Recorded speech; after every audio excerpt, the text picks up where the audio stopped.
What it do, T Squad? It's me, Keisha, aka Color Me Pynk, and I'm here with this week's All Tea, All Shade. Put a ring on it. Season 4, Episode 5 review. Want to remind you guys that this Tuesday at 6 p.m. Central Time, I'll be uploading my interview with Christine Horn from Snowfall and BMF. On Snowfall, she played the character Black Diamond, which was one of the female hitters that worked for Franklin from season 4 up until this last and final season.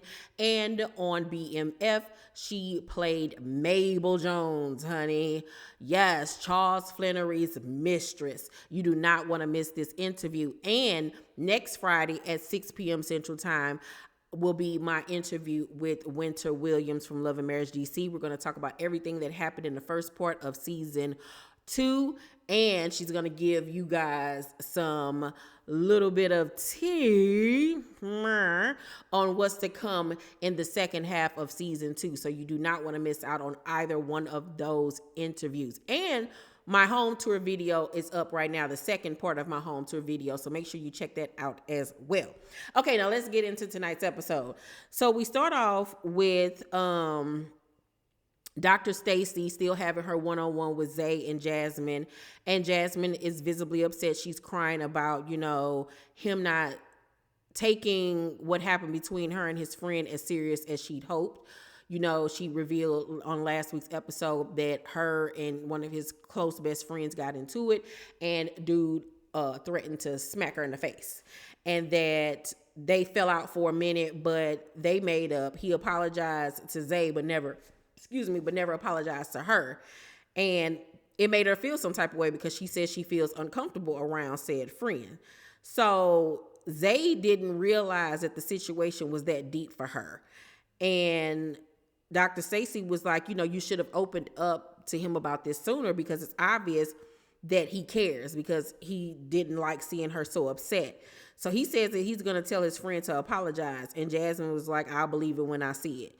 To be honest with you, when I look at Zay and Jasmine, I'm looking at her like, why are you with this man? She looks like she is way older than him. I don't know if she just aging, in a certain type of way, but they don't look like they're the same age. They look like she's older than him and he's younger than her. He seems like he is still very much immature, want to be out in the streets, ripping and running. He looks like he has a wandering eye. He looks like he cheat. Like, he looked like a kid, like a little boy. He don't even know how to talk. He has a speech impediment. I don't understand what is about this man that she finds attractive, because he ain't cute. It gotta be because he got a little taste of money, because I'm just not seeing it at all. Like, I don't see it for them at all. Girl, run while you can. So Catherine prepares for her date and says that she isn't going to hold back, since she found out from Ricky that on his last date with Sheila that he allowed her to feed him. So she's not going to hold back on this one. And I don't like when couples do that tit for tat stuff, tit for tat, because y'all came into this saying y'all weren't going to do certain stuff, and okay, he let her feed him, which I think is really intimate and, to be frank, unsanitary, because you don't know where that lady mouth been. Ew. And you in a relationship with me, and then you expect to kiss me after that lady's saliva done been in your mouth inadvertently. Nope. You ain't gonna give me mono. You ain't gonna give me corona. Absolutely not. But however, that's the type of time that she's on. So her date arrives. His name is Marcus. He a nice looking dude, tall, chocolate, the beard or whatever. And she is visibly into it, honey. She was looking him up and down, giving him the you can crack my back when and wherever you want to type of tease. And Ricky just kind of sitting there looking all goofy and stuff, not really knowing what to do. And she felt like he was jealous. And I think that he, of course, was feeling some type of way, because he knows that that's like probably her type. And let's be honest, he looked like a pipsqueak. Ricky looks like a pipsqueak. He looks like a little nerd. Like, no.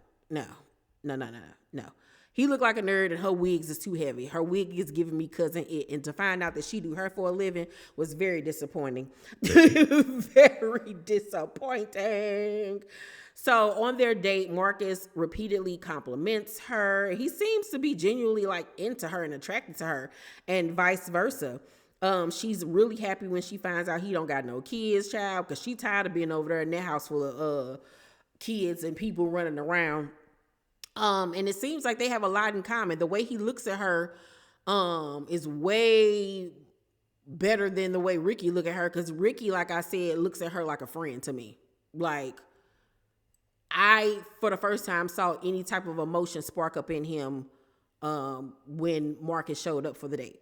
Before that, it was just like dead in the eyes. He could care less about what that lady do. Jasha, however, is really confident about Joya going on a date with another man because he feel like she ain't going nowhere. Jasha fine as fuck. Let me just put that out there. If it don't work out, hello, my name is Keisha, Jasha. K and J. Yes, ma'am. That is a good looking man there. But all of that goes out the window when Joya's date arrives, and his name is Jacoby. And Jacoby is tall. He a nice looking dude, not my type, not anybody I would go for. But she seemed like she liked what she saw for the most part. I still think that Jay should look better than him.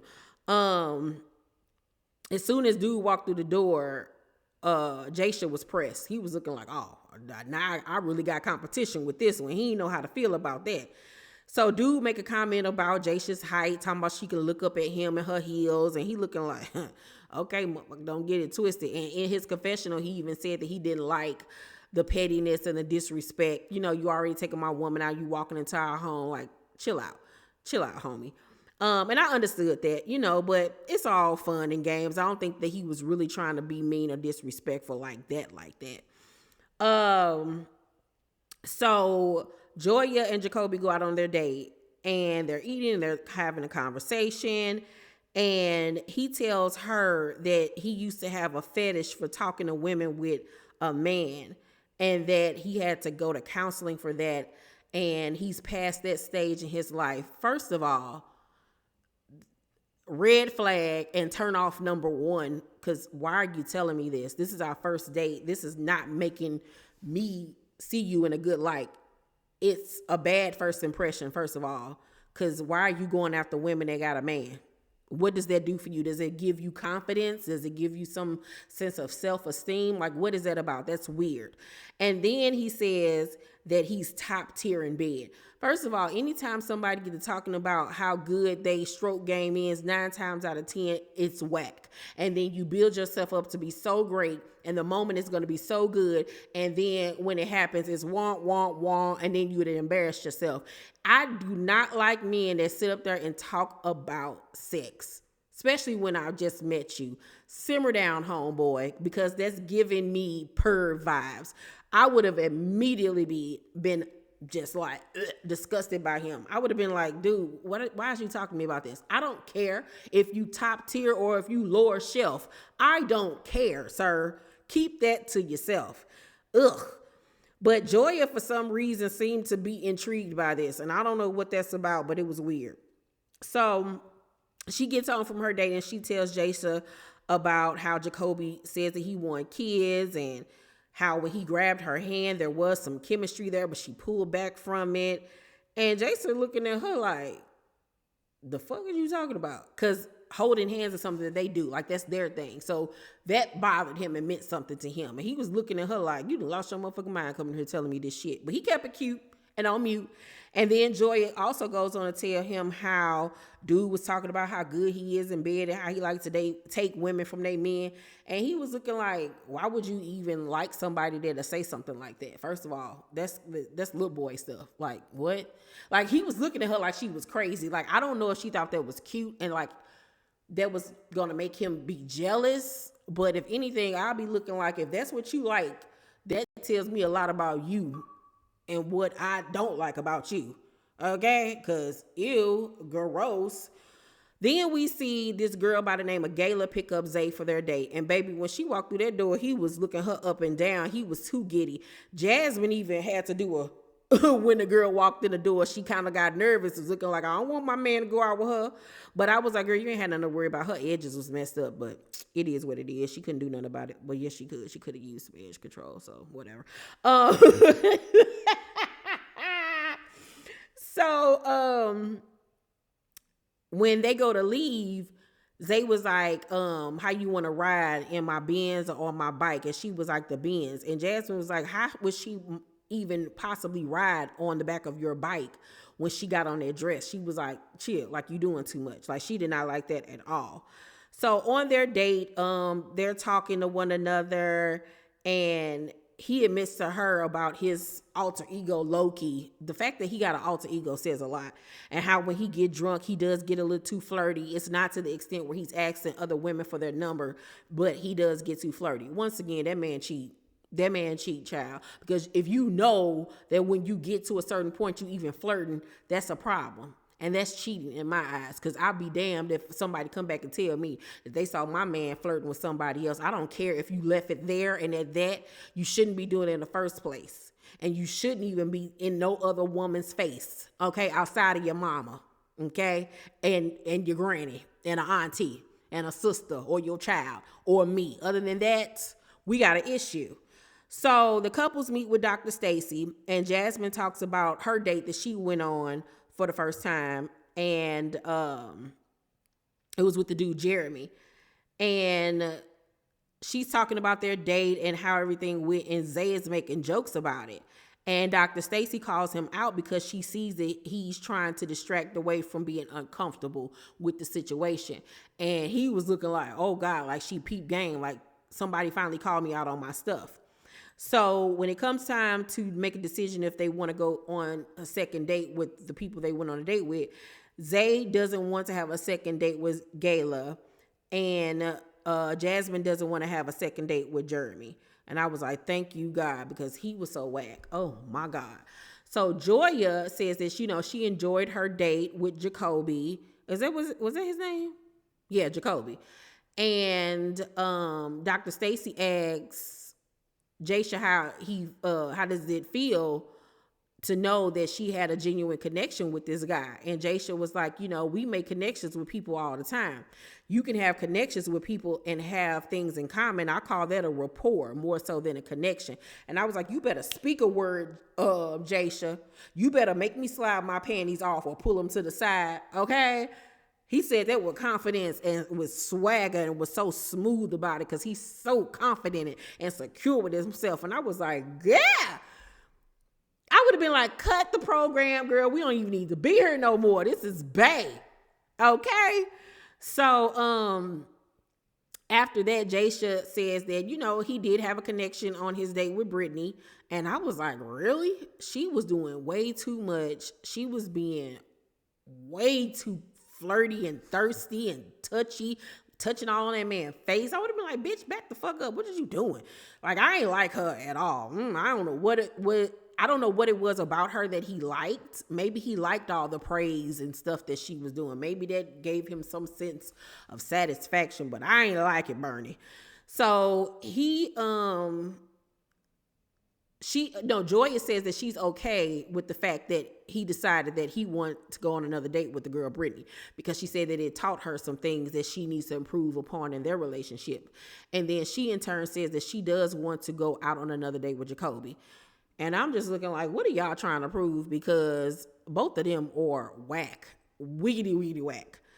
Then Ricky explains how Sheila fed him food on their last date, and that he and Kat should start doing more intimate things like that more often. He also states how he liked that she went out with somebody else because it gave him the time to miss her, because she doesn't give him the opportunity to ever miss her. And baby, he hit a trigger, because Catherine, who has been so sweet and calm this whole time, baby turned into the Tasmanian devil.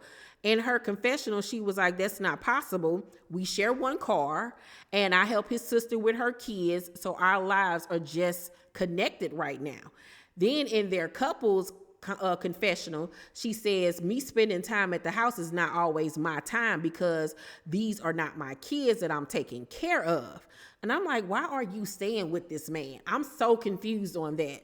Why are you living with him and his family and helping take care of kids that ain't yours and doing all of this? Like, what is going on? That's a daddy daycare over there. That's too much. That's ghetto. No. And you ain't even his wife. Go back home, girl, and get your life in order. Because what are you doing? What are you doing? Please tell me, what are you doing? So Ricky in their confession was like, I heard the frustration when you talk about Ricky's family. And Kat was like, and Ricky's SHIT too. Talk about the stuff that I do for you, which pushes me away from promoting and networking. She was like, you made it seem like I'm just always around you, and in these 6 months, I haven't done anything to build a clientele, because you know she does hair. And Ricky was like, well, how did you get all of that from what I just said? And she was like, that's what everybody heard. That's what everybody heard. And I was like, that's not what everybody heard. That's what you heard because you're in it. But that's not what everybody heard, love. That's how you feel on the inside. And I don't know what about that really hit it. Why? That's a lie. I do know why that hit such a trigger in her, because he's saying she don't ever give me the opportunity to miss her because we always around each other. And he feels like she always want to be around him. And she knows deep down inside that she is not serving herself in the right way. She's doing a disservice to herself by being in this situation where she's staying with this man and living with his family and not really working on herself and her goals and her career. And she knows that she don't need to be there and that this relationship ain't where it's at. That's why she got so mad. So Kat starts to cry, girl, and was like, I'm in a new city where I'm around his family and friends. And my issue with him is he doesn't tell the full thing. He says he took the kids to practice, and she calls him a liar because she was like, you never take the kids to practice. And he get mad and leave their confessional, and she get mad and get the cussing child. And it was just a big mess. And I was like, just break up. Just break up, because this ain't where it's at. Y'all need to go back to being friends. Just be friends, because anything more than that is just a disaster. A disaster, really, honestly and truly. I don't see it for them at all. At first I was on the fence about, is their relationship even real? I think after tonight's episode, I'm on board with their relationship being real, but I still don't feel like they need to be together. I think they need to part ways immediately. Overall, I'm going to give tonight's episode of Put a Ring on It a B-. A B-. Y'all let me know what y'all thought about it down below in the comment section. Make sure to thumbs up this video, like and subscribe, and hit that notification bell button, you guys. I love you, and I'll see you on the next video. Bye.